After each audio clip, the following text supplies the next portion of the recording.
Welcome to the Billboard Mastery Podcast, where you will learn the correct way to identify, evaluate, negotiate, perform due diligence on, select the construction type, build, rent the ad space, and operate billboard signs.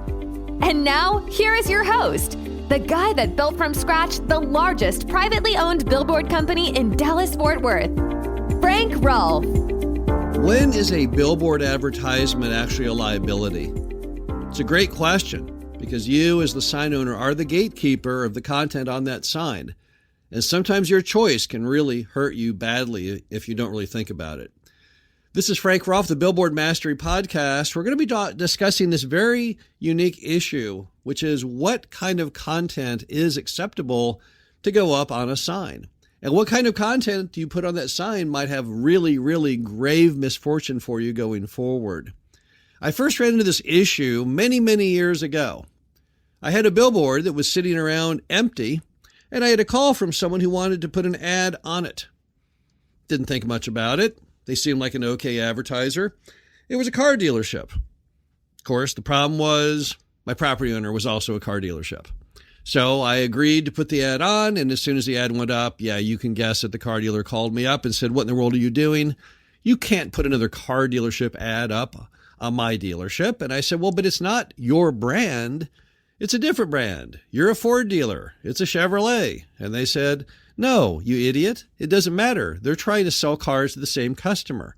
So now all my friends, all my customers are going to think that somehow I'm supporting the concept of buying a Chevrolet."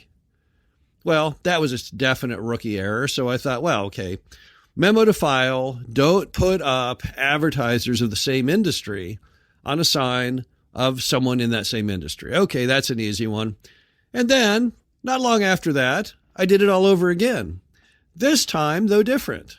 I had a call from someone who wanted to put up an adult bookstore ad on a sign in the parking lot of a motel. Okay, well, not in the same industry. So what the heck? Let's go ahead and do it. I put up the ad, and lo and behold, next thing you know, I'm in the city newspaper, as is the motel, because the city is irate that someone put up an adult bookstore ad on a sign in their city limits. So now I've launched that property owner into all kinds of misfortune and is damaging his business because of my selection of content I could put up on the sign. And then, years later, I had someone who called me up, wanted to put a political ad on a billboard. So I put a political ad, and you can guess it. It was someone who hated that political group, and as a result, just kept calling me up and wanting and complaining and wanting me to remove it and everything else known to man because I was putting up a political message that was exactly in complete contrast to their political beliefs.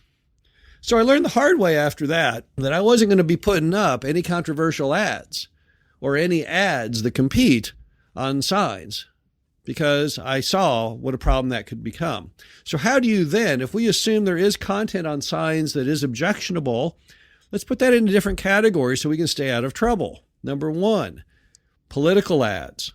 After my political ad foray, I realized that I couldn't get involved in them anymore. The first problem was political ads are very, very short term. Normally when they want to put up an ad for an election, they only want to do it for just a few months. It doesn't really work for me because I want advertisers who can be on there for the long haul, not just for a few months. But the other problem is there's so many political forces at play when you put up a political ad. So many problems that can be derived from your property owner being unhappy. It just wasn't worth it to me anymore. So I banned all political ads. And then I also realized that, you know what? I probably should ban adult bookstores and that type of advertising. So once again, I realized if I'm going to put up something like that, if I'm going to put up a topless club or something in that genre, I can't do that unless my property owner is 100% on board with me. So going forward, if I ever had anyone who wanted to advertise that kind of business, first call I would make would be to the property owner saying, "Hey, I had this call. I love to rent the sign, but what's your thoughts on this?" And if they said, "I don't like it," well, then forget it. Wasn't going to do that either.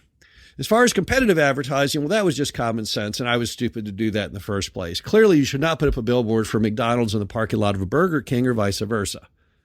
So once again, clearly that was a bad decision. So there's some forms of content that you just have to not utilize.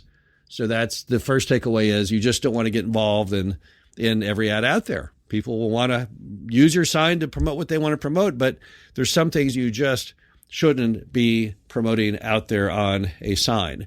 And number two, if there's any gray area at all, don't ask forgiveness over permission. Ask permission. Go to the property owner and say, hey, I've got someone who wants to put up this ad, and I want to make sure that you don't find it objectionable. And if they say, no, I don't like the idea at all, then just don't do it. If they say, oh, okay, then we can do it. Now, let's, however, go to the other extreme. Let's assume the property owner takes offense at everything, every advertiser. That's why a good billboard ground lease says in it that they will not withhold the use of the content that's only in their reasonable judgment of being offensive. Because you can't have it where they say every single advertiser, I don't want them. I don't want a bank. I don't believe in banks. I don't want that Chevy dealer. I hate Chevrolets. I don't want any ad known to man. I don't want a home builder because I hate that home builder, and that won't work for you either. You can't have your signs sit there and be vacant 24 hours a day, 7 days a week, just because the advertiser hates everyone on earth. So you've got to cut a happy medium here. I have found that most people are pretty darned reasonable if you treat them with respect. So if I go to the advertiser and I make sure I do not put up any political message or any hot topic advertiser that could get them in trouble from a PR perspective or a competitor, that normally I'm in the end zone. But if you ever violate that rule, if you ever screw up like I did and put up the wrong ad on that sign, you're going to have problems with that property owner maybe forever. Thereafter, every ad you're going to put up, they remember how much trouble you got them in last time, and they don't want to repeat that. So you always should be asking permission rather than forgiveness. And let's talk for a minute of what the negative ramifications are if you fail to do this.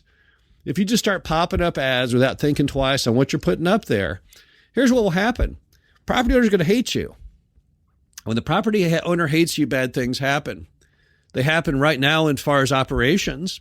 Suddenly, when you go out there to try and put up the new ad, they say, oh, no, you can't go out there right now. I can't have you out on the property right now. We've got this or that going on.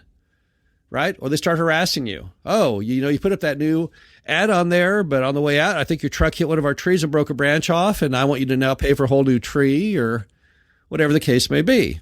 So it's very unhappy living when you're stuck with a property owner who doesn't like you, because they can find fault in almost everything you do, and that's very unpleasant. Sometimes it can even manifest themselves with them doing things to damage your business.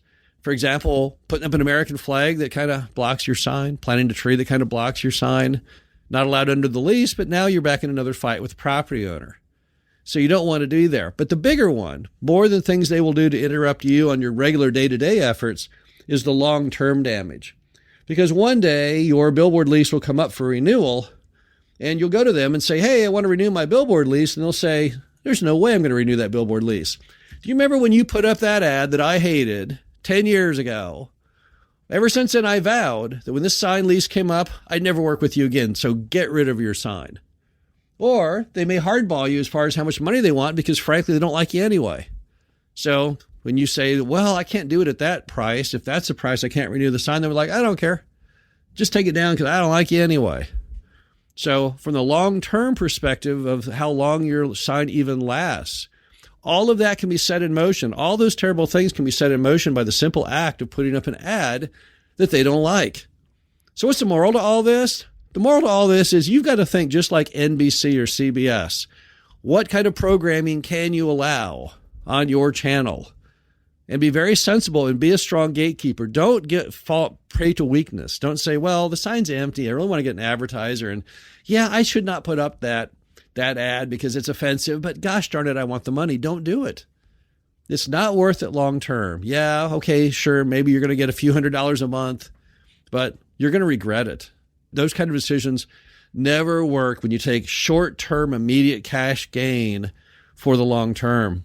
It's a terrible, terrible trade-off. So you've just got to take your role more seriously as being in charge of programming on that sign. And every bit of content that goes on there thereafter, you have to be a very strong steward of what goes on there. So what's the moral? The moral is ask permission, not forgiveness. Don't even ask permission if you know it's a stupid idea. Be a stronger gatekeeper of your content. And if you do those things, you'll have no problems with the property owner. And the big dividend there is you'll have a long and happy lease on their property. This is Frank Rolfe, the Billboard Mastery Podcast. Hope you enjoyed this. Talk to you again soon. Thank you for listening to the Billboard Mastery Podcast. Be sure to visit us at www.billboardmastery.com, where you can find past episodes of this show, plus an array of information to help you successfully build, buy, and operate billboard signs.